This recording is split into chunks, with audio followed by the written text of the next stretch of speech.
दोस्तों आज हम आपको इजराइल के दूसरे सबसे जानलेवा दुश्मन का असली चेहरा दिखाने जा रहे हैं। क्यों हिजबुल्लाह का नाम सुनकर इजराइल का रंग उड़ गया है? क्या हिजबुल्लाह इजराइल को शिकस्त दे सकता है? आखिर हिजबुल्लाह के पास ऐसी कौन सी ताकत है कि इजराइल के साथ साथ अमेरिका के दिल की धड़कनें भी बढ़ गई हैं?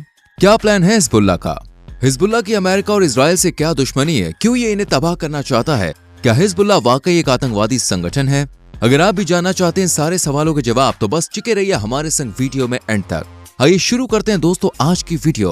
7 अक्टूबर को शुरू हुई इस जंग ने न सिर्फ अपने देश को हाल से बेहाल कर दिया है, बल्कि यहाँ पर रहने वाले लोग भी इस जंग से थक चुके हैं। हजारों लोग की जान जा चुकी है और अभी मौत का ये खेल जारी है। न जाने इन दोनों देश की दुश्मनी में अभी कितने लोग और दांव पर लगने वाले हैं। जहां पहले इजराइल के सामने हमास था, वहीं अब हमास का बड़ा भाई हमारा मतलब है हिजबुल्लाह भी इस जंग में कूद पड़ा है। इजराइल को खैर हमास से तो ज्यादा खतरा नहीं था, क्योंकि इस चरमपंथी संगठन के पास ना तो ज्यादा जवान थे और ना ही इजराइल से खतरनाक हथियार और मिसाइल्स। इसलिए इजराइल के साथ साथ दूसरे देशों को भी यही लग रहा है कि भाई इस युद्ध का विजेता तो इजराइल को ही घोषित किया जाएगा। लेकिन फिर कहानी में दोस्तों ऐसा मोड़ आया कि लोगों को फिलिस्तीन की नहीं बल्कि इजराइल की फिक्र सताने लगी, और ये खौफ था हिजबुल्लाह का। कौन है ये हिजबुल्लाह? दरअसल लेबनान इजराइल का पड़ोसी देश है और इसी देश की राजनीतिक शिया पार्टी है हिजबुल्लाह। साल 1982 में इजराइल ने जब दक्षिण लेबनान पर अटैक किया था तब हिजबुल्लाह संगठन की स्थापना हुई थी। यानी करीब साल 1985 के दौरान इस संगठन ने अपनी खास पहचान बनाई। लेबनान की तरह ईरान का भी हिजबुल्लाह के सर पर हाथ है। ऐसा कहा जाता है कि ईरान ही वो देश है जो हिजबुल्लाह को हथियार मुहैया कराता है, और फिर इनके पास जो मिसाइल्स हैं उसका मुकाबला तो इजराइल भी नहीं कर सकता। इसलिए जहां एक तरफ इजराइल हमास पर नजर रखे हुए है, वहीं दूसरी तरफ इसे हिजबुल्लाह की भी निगरानी करनी पड़ रही है, क्योंकि इन लोगों को लगता है कि हिजबुल्लाह अपनी खतरनाक मिसाइल से उनके नेचुरल गैस रिंग्स और गैस स्टेशन को निशाना बना सकता है। और फिर हिजबुल्लाह ने काफी समय तक सीरिया की सरजमीन पर युद्ध लड़ा है, इसलिए इन्हें युद्ध का काफी अच्छा एक्सपीरियंस भी है। इसलिए ज्यादा लोगों का मानना है कि अगर इस युद्ध में हिजबुल्लाह की एंट्री हुई तो काफी मुश्किल खड़ी हो सकती है। तो आइए जानते हैं कि हिजबुल्लाह कितना खतरनाक है। लेकिन दोस्तों इसके बारे में जानने से पहले अगर आपने हमारी वीडियो को लाइक नहीं किया तो जल्दी से वीडियो को लाइक कीजिए और चैनल को सब्सक्राइब भी जरूर करें। दोस्तों आईडीएफ यानी कि इजराइल की सेना ने गाजा पर काफी जानलेवा हमला किया था, लेकिन ये सिर्फ हवाई हमला था। और फिर इजराइल ने फिलिस्तीन की गाजा पट्टी पर जमीनी हमला करने का प्लान बनाया, लेकिन ये प्लान अभी तक सामने नहीं आया। और इसके पीछे हटते कदम को आप हिजबुल्लाह का खौफ ही समझ सकते हैं, क्योंकि इजराइल को पता चला कि हिजबुल्लाह भी इनके इस हमले के इंतजार में ही बैठा है कि कब इजराइल की सेना यहाँ पर हमला करे और हम उत्तरी गाजा में मोर्चा खोल दें। और इस बार से हो सकता है कि इजराइल की सेना इन्हें निपटा ना पाए। इसलिए दोस्तों इजराइल फिलिस्तीन पर हमला करने से पहले ये रणनीति बना रहा है कि अगर ऐसा कुछ होता है तो इससे कैसे निपटा जाए। और फिर हिजबुल्लाह ने इजराइल पर हमला करना भी कम कर दिया है, ताकि इजराइल को लगे कि ये शांत हो गया है या फिर डर गया है। हिजबुल्लाह से पहले हमास भी इस तरह की चाल चल चुका है, इसलिए इजराइल अभी तैयारी कर रहा है कि कैसे उत्तरी गाजा पर मजबूत पकड़ बनाई जाए, क्योंकि जल्दबाजी में किसी भी तरह का कोई कदम उठाना इनके लिए खतरा साबित हो सकता है। यही वजह है कि फिलहाल इजराइल थमा हुआ है। हिजबुल्लाह का इजराइल से युद्ध का मतलब सिर्फ हमास का साथ देना ही नहीं है, बल्कि इस देश को मिटाना और वैश्विक स्तर पर जीत हासिल करना है। इन सब के अलावा भी इजराइल के सामने कुछ ऐसी परेशानियां हैं जिन्हें वो चाहकर भी नकार नहीं सकता है। जैसे अभी जो गाजा पर हमला किया था वो अब तक का काफी घातक हमला माना जा रहा है, क्योंकि हमास ने दावा किया है कि इजराइल की इस बमबारी से हमारे 3000 से ज्यादा लोग मौत की आगोश में सो चुके हैं और 7000 से ज्यादा लोग जख्मी हालत में है। इतनी बड़ी संख्या में लोगों को मरते हुए देखकर दूसरे देश भी फिलिस्तीन के साथ सिंपैथी जता रहे हैं, और कुछ देशों ने तो इजराइल को धमकी देते हुए ये भी कहा है कि अगर हमलों का ये सिलसिला अभी नहीं रुका और गाजा पर अटैक होना बंद नहीं किया तो फिर हम भी इजराइल पर हमला करने से पीछे नहीं हटेंगे। इसी धमकी को देखते हुए इजराइल चुप्पी साधे हुए है और कोई भी गलत कदम उठाने से कतरा रहा है। फिलिस्तीन के समर्थकों में से एक है दोस्तों हिजबुल्लाह। इसने दावा किया है कि हमास इस जंग में अकेला नहीं है, बल्कि हम भी उसके साथ हैं। हिजबुल्लाह के अखबार के मुताबिक गाजा पट्टी और लेबनान में सैन्य शक्तियों को बढ़ाने के लिए हमास, हिजबुल्लाह और इनके सपोर्टिव देशों ने एक ऑपरेशन की शुरुआत की है।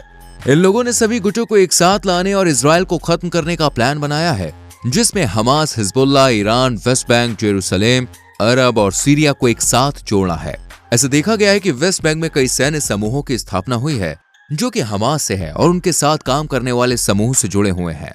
जब इजराइल ने गाजा पर हमला किया तो इजराइल को भी कहीं ना कहीं उम्मीद थी कि ये समूह भी मैदान में उतर आएंगे। वही हमास भी इसलिए इजराइल को टक्कर देने के लिए तैयार है, क्योंकि वो अपनी बढ़ती हुई ताकत को देख रहा है।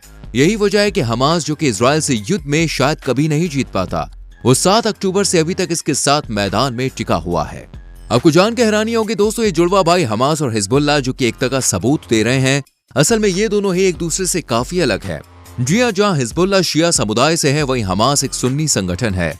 और आप तो जानते ही हैं कि दोनों की ही विचारधारा एक दूसरे से कितनी अलग होती है। हमास के लड़ाके जब एक बार मैदान में उतर आते हैं तो फिर वो अपने लीडर की भी नहीं सुनते, जबकि हिजबुल्लाह के लड़ाके अपने लीडर की हर बात को काफी ज्यादा इंपॉर्टेंस देते हैं। हर तरफ जहां हमास के संगठन की ताकत इजराइल से कम है, वहीं हिजबुल्लाह इजराइल को हराने का दम रखता है। हिजबुल्लाह के पास करीब 1000 लड़ाके हैं। और अगर आपको नहीं पता तो बता दें कि हिजबुल्लाह ने इस युद्ध से पहले भी साल 2006 में इजराइल के साथ युद्ध लड़ा था। ये युद्ध करीब 33 दिनों तक चला था, लेकिन आखिरकार इजराइल को ही पीछे हटना पड़ा। इससे आप समझ सकते हैं कि इजराइल हिजबुल्लाह से क्यों डर रहा है। सिर्फ इतना ही नहीं दोस्तों, हिजबुल्लाह ने तो रूस के साथ मिलकर सीरिया से भी युद्ध लड़ा था और ISIS का नामो निशान मिटा दिया था। रूस के कहने पर लड़ा गया ये युद्ध काफी खतरनाक था और अब भी सीरिया में हिजबुल्लाह तैनात है। वैसे अगर आपको अब भी हिजबुल्लाह की ताकत पर कोई शक है तो चलिए आपको इस हथियार और इसकी सेना के बारे में बताते हैं। ग्लोबल फायर पावर की रिपोर्ट के अनुसार ऐसा बताया गया है कि लेबनान से ताल्लुक रखने वाले हिजबुल्लाह और हमास के पास 2,55,465 सैनिक है। वहीं इन दोनों के पास 2.30 लाख एक्टिव मिलिट्री है, जबकि इजराइल के पास सिर्फ 1.73 लाख एक्टिव मिलिट्री मौजूद है। लेकिन हाँ दोस्तों, इजराइल रिजर्व सैनिक के मामले में हमास और हिजबुल्लाह दोनों से आगे है, क्योंकि इसके पास करीब 4.65 लाख रिजर्व मिलिट्री है। वहीं हिजबुल्लाह और हमास के पास एक भी रिजर्व सैन्य बल नहीं है। इन सब के अलावा हिजबुल्लाह के पास काफी शक्तिशाली टैंक्स, मिसाइल और रॉकेट वगैरह भी है। इसलिए आप देख सकते हैं कि हिजबुल्लाह इजराइल को किस तरह से हरा सकता है। वैसे आपके दिमाग में ये सवाल तो जरूर घूम रहा होगा कि आखिर हिजबुल्लाह इजराइल के साथ साथ अमेरिका को भी क्यों खत्म करना चाहता है। तो इसकी वजह भी इनका लीडर ईरान ही है, क्योंकि दोस्तों ईरान इन दोनों देशों को अपना दुश्मन मानता है।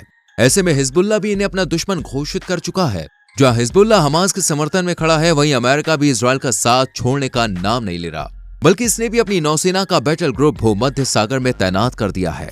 इसमें 5 सबसे खतरनाक डिस्ट्रॉय है और इन सब में हर तरह की 1000 से ज्यादा मिसाइल मौजूद है, जो कि दुश्मन का नाम और निशान खत्म कर सकती है। और इनके निशाने पर तुर्की, सीरिया, लेबनान, फिलिस्तीन जैसे देश हैं। अब ऐसे में हिजबुल्लाह भी शांत नहीं बैठने वाला है, बल्कि उसने भी खुली चुनौती दे दी है कि अगर कुछ भी गलत किया या गाजा की तरफ कदम बढ़ाया तो हम भी इजराइल को नस्ते नाबूद कर देंगे। अब चलते चलते एक सवाल के बारे में और जान लेते हैं कि क्या वाकई हिजबुल्लाह एक आतंकवादी संगठन है। तो इस बारे में सीरिया, ईरान, तुर्की और भारत सहित कई देशों का मानना यह है कि यह आतंकवादी संगठन नहीं है। अब देख ही चुके हैं कि अगर हिजबुल्लाह और इजराइल के बीच जंग छिड़ी तो इसे रोक पाना किसी के बस की बात नहीं होगी और हालात बस से बदतर होंगे। आपको क्या लगता है किसकी जीत होगी? कमेंट सेक्शन में जरूर बताएं। वीडियो कैसी लगी ये भी लिखिएगा, शेयर जरूर करना और हमारे चैनल पर पहली बार आए हैं तो चैनल को सब्सक्राइब करके बेल आइकन प्रेस करें, जिससे आने वाली वीडियोस मिस ना हो। मिलते हैं दोस्तों आपसे अगली वीडियो में। Till then bye bye, take care.